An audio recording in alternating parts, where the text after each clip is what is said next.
firstly, Colin, I mean, you guys must be pretty pleased with how the season's going. I mean, you put some wins together there, and no reason why you shouldn't make the finals, really.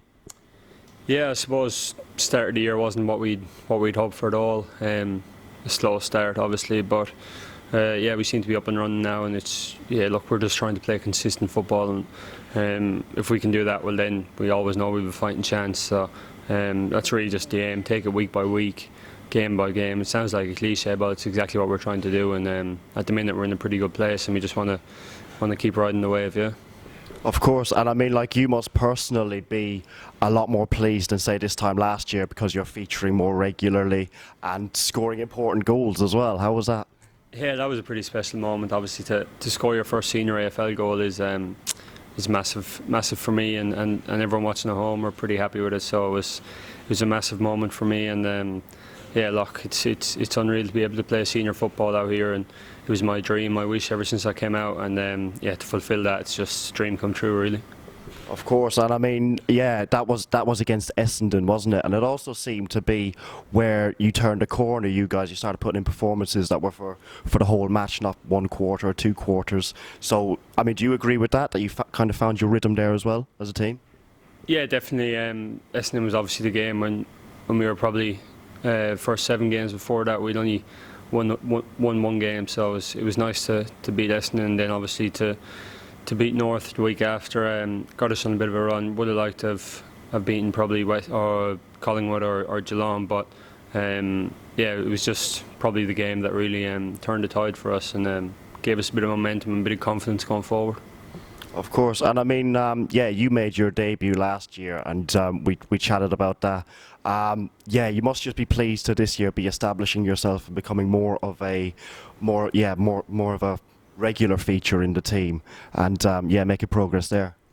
Yeah, look, it sounds like a cliche again, but I'm taking it game by game and week by week. I'm not looking too far ahead at all. It's if you start looking too far ahead, you lose focus on what's in front of you. So I've literally been taking it game by game, week by week, and not looking past. But obviously pretty happy where I'm at the minute. The back six, back seven is really tight unit, and yeah, we seem to be gelling well together, and yeah, we're hoping just that flows through the rest of the team, which it seems to be. And yeah, as a club at the minute, we're in a good position, but happy but not content.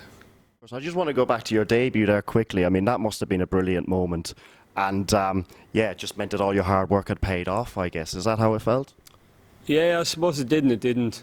For me, the way I looked at it, was just a start for me, and look, it was a debut. It's fantastic, and look, it was. I'd be lying if I said it wasn't one of the best days of my life. It was amazing. It was fantastic to be able to run out in front of 30,000 in Etihad Stadium as it was then, playing North in a must-win game, and that was something real special to me. And just have the support of all the boys around you, and they really make a big emphasis on kind of making it your day here. So that was massive, and you kind of feel like you're the big boy then, and yeah, it's amazing. It does feel like the hard work pays off for sure. Yeah, let's go back to when you came to Australia. I mean, it must have been a big adjustment to make a change to AFL. I bet you're a leader on any team back at home, but then out here you'd be very much a novice, very much down the pecking order. That's got to be an adjustment, right?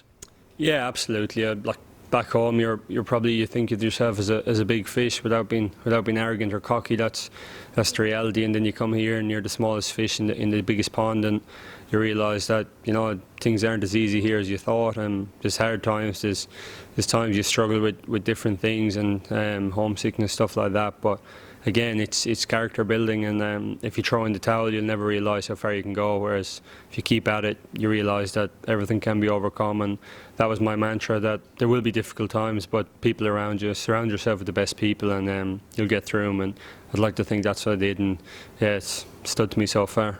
Of course, and I mean, being Irish, I'm sure, and with him here at the club, I'm sure you get talk about Tadhg Kennelly. I mean, he's an inspiration, I guess, as much as anything, because he shows what can be achieved, particularly, especially at this club for an Irishman. Yeah, absolutely. Tadhg was always the benchmark in any AFL club, being Irish, I suppose, and himself and Jim Steins were probably the two biggest names to come over, and two of them set the benchmark for every other Irish player to follow. Obviously, Tadhg won the Premiership, and Jim Steins won the Brownlow. So to have Tadhg at the club is massive, and to have him as my coach as well, it's just something special. He knows a lot more about what the Irish come over and what we can bring, and what maybe we need to work on a bit more as opposed to the other players here.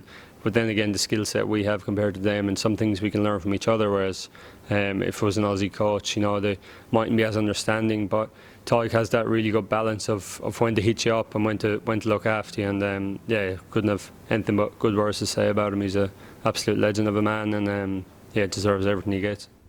Talking about what it's like to leave home and come down here, did you ever have, I'm sure there must be days when things aren't going right and it must be a bit frustrating.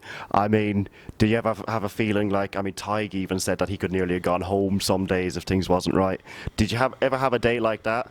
Maybe hopefully they're few and far between, but when you're learning the code, Yeah, absolutely. You have hard days. I don't know how many flight centres you walk past here in Australia in your first couple of years, and you just want to book a flight and head home, and that's the reality. You want to see family, you want to see friends, but again, like I said earlier, you just have to stick through it, and if you pack it in, you'll never know what you can achieve. Whereas if you keep at it, you can climb to places you never thought you could, and that was the really biggest thing for me. I just wanted to see how far I could go, and how far I could progress in the new game, and really challenge myself, and it feels like it's starting to pay off now.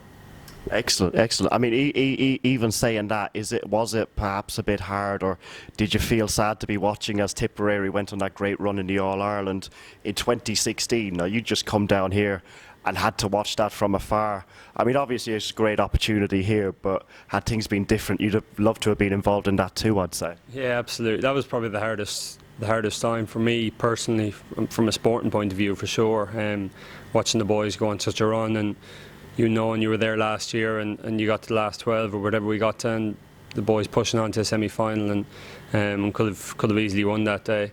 That was probably the biggest thing for me, and that was a tough day, a tough morning watching that. When they won against Galway, obviously I was delighted for the boys, but then realised that I'd love to be there as well. But you come in here then afterwards and you realise you have a great opportunity here again, and it sounds like I'm repeating myself, but that's the reality of it. You have an opportunity here and you can't let it pass.